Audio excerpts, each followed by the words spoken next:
Hi there viewers, and welcome to my channel. I'm Martin Unix. Today I'll be showing the basic measures to put into consideration whenever you're doing a flat twist style. So like my work guys, share and keep commenting.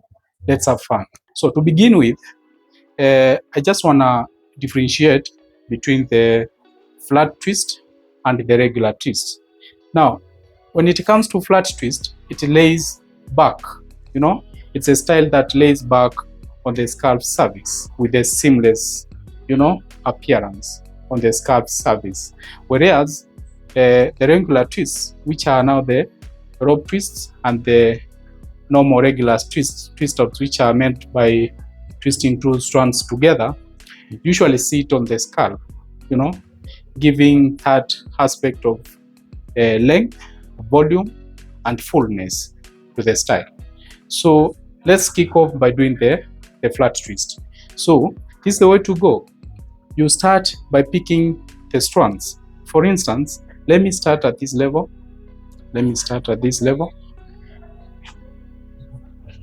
Remember that this is a beginner's way of doing the flat twist. From here onwards, you can perfect on that and incorporate many styles to come up with intricate styles. Before you start, you need to put into consideration the locking pattern. You need to twist the lock strands towards the locking direction. If you usually do the lock strands in clockwise manner, then make sure that you twist the strands in clockwise manner to avoid unraveling. So let's go ahead and start. You start by picking two strands together. Remember that we are going to do lines which are flowing all the way to the nape area. So let's do two strands. That is, let's pick two strands that way. Then you need to twist the strands together. But before you twist the strands together, you need to hand some texture. And how do you do so?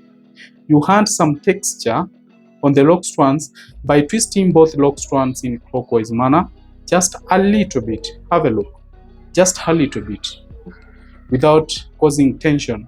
Then twist the strands together. You overlap the strands that way. Upon reaching to this part, we need to incorporate another strand as you work backwards on the section that we have just picked. So let's pick another strand. You incorporate to the twist outs. But before then, twist the two strands together to close in the gap between the twists. You close in the gap between the twists by twisting the two strands together once more. After reaching to this point, you realize that we have reached at a point where we can incorporate additional strand. Then pick the strand incorporated on one of the side. On this case, I'm incorporating the strand on the right side. Then twist it together. Now, one thing you will realize after twisting the second part is that we are not going to close in the gap as we did on this level, because we have handed volume on our section. So we'll just go ahead and pick additional strand and incorporate it to the style, while ensuring that the style is lying low on the scalp surface. So let's do so that way. So as you go on backwards, you need to keep on handing strands to the section as you work backwards that way. Remember that you need to keep a consistent tension so that your sections or else your style can be well defined that way. You just hand strands as you work backwards. So after reaching this level, let me realign the mannequin hand a little bit so that you can see what I'm doing. This is the part I'm running on this direction. So let's incorporate additional strand. After this level, I'm just going to leave it at this level, then twist out a little bit. Now there's something I need to emphasize as you approach the nape area. One thing you'll notice that the surface area narrows down, unlike the surface area, which is on the upper part, which seems to be larger. At the nape area, the surface area narrows down. So I'm not going to incorporate the remaining 3 strands.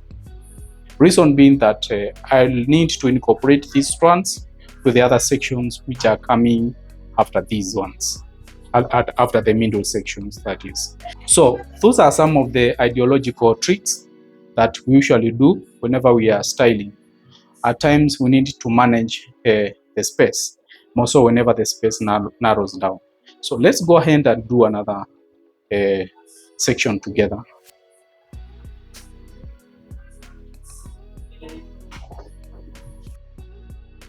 So remember that guys, this is just a beginner's tutorial, so you need to keep in mind that it's a beginner-friendly tutorial.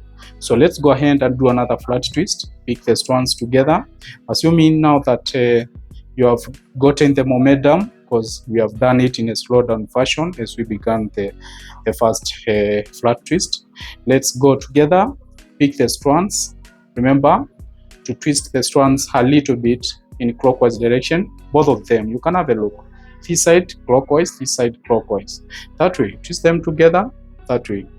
Over. Then you need to cross in the gap. You need to cross in the gap by twisting the strands together once more.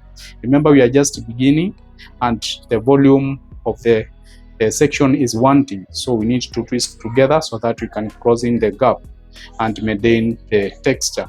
Then incorporate additional strand, twist together. That way. From here henceforth, we'll be incorporating strands as we twist them together, working backwards. That way. I need to twist a little bit. I need to twist the mannequin hand a little bit so that you can have a look on what I'm doing correctly. That way. That way. It's a beginner's way of doing the style, guys. Then I will not be incorporating the remaining 3 strands so that we can manage the space as we talked. That way. So let's do another section together. Do another section. That way. That's the way to go.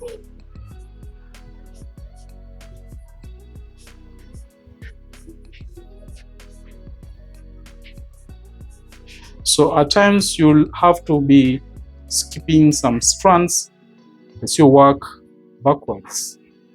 You need to skip some strands so that you can manage the volume as well as putting the space into consideration. That way.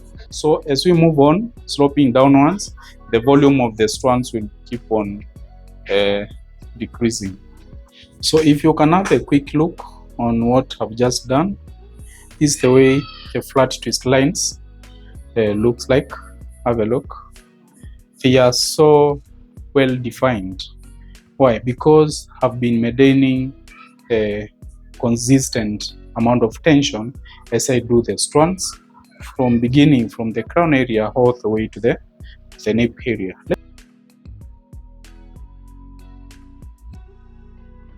Let's manage the lower part, which becomes a little bit tricky because the lines might be disarranged.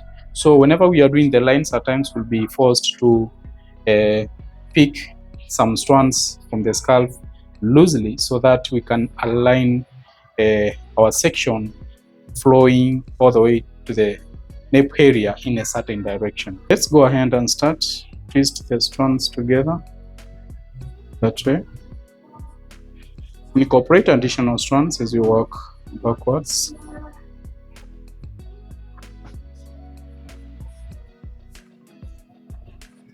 Okay. Then upon reaching at this level, if you can observe keenly, I haven't picked any strand from this level to this area. So I'm going to incorporate one of the strands.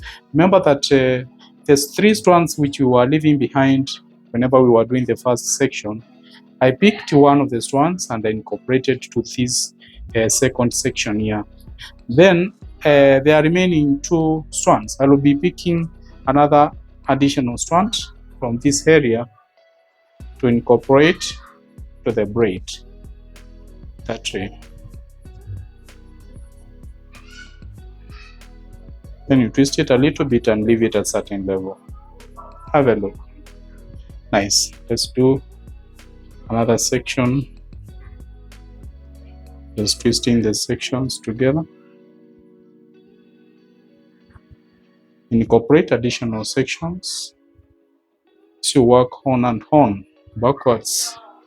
Remember to keep in mind that you need to maintain consistent amount of tension as you work on and on. Finally, I'm picking a strand from underneath other sections. Remember that we had left behind some strands as we began, just to manage the surface area at the nape area, which seems to be narrowing down. It's a beginner's tutorial. You need to share my work to the world. Stay locked for more tutorials. And if you want to join my virtual classes, then just go ahead and reach out via details provided on the description as well as along the video. Have a look. That seems to be our final section on Matters flat twist on this side. Alright, we are done with the right side. Now we are going to manage the left side, and ideally we had left some strands at the back. Remember that these are the center sections, and I said that with the center sections we don't do the center sections all the way to the nape area. We usually leave behind some strands so that we can use the strands to manage the remaining sections on this side, considering that the service area narrows down towards the nape area. So let's go ahead and start. So twist out the sections together. You pick the sections and put into consideration the locking pattern. You need to twist the sections in certain direction. That is, I'm twisting my sections in clockwise. So this simple way of doing styling.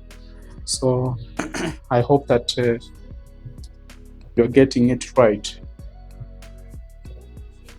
So up to this level, just twist the section a little bit so that you can catch up with the strands which are hanging under this section. I will pick one of the strands which is at the topmost part, incorporate it into this section, then twist the section a little bit to hand some grip so that the section doesn't run after it has been laid loose. Now let's go home.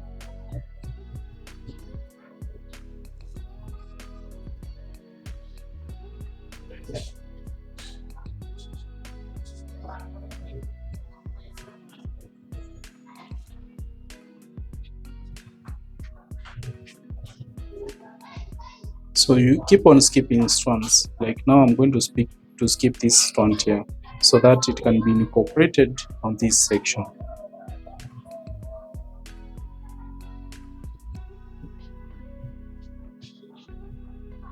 Now from this area, I'm not going to incorporate another additional strand. I will just go ahead, twist the section up to the level of the strand which is underneath this section. So I will be incorporating one of the sections at this part.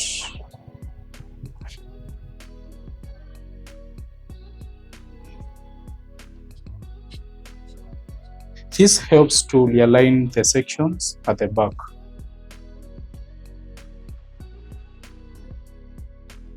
So that's the way to go, guys. You need to keep on incorporating strands as you work backwards. And remember to put in mind that you need to put into consideration the amount of tension that you're applying on the sections, so that you can keep the styling on the sections flawless all the way to the back. Have a look how the sections are realigning themselves at the back. On our case, we are going to leave the strands chunky, so I'll just be picking some strands from the back,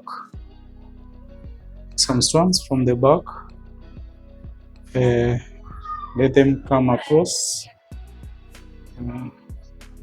Just going to manage this section by tying the stones together that way. You can use yarn, or else you can use other means to bind the section together. And this is the final outcome, guys. You can have a look on how the lines are seamlessly laid back towards the neck area. Have a look. Thank you for watching the tutorial to the end. I hope the tutorial was informative. So stay locked for more tutorials to come.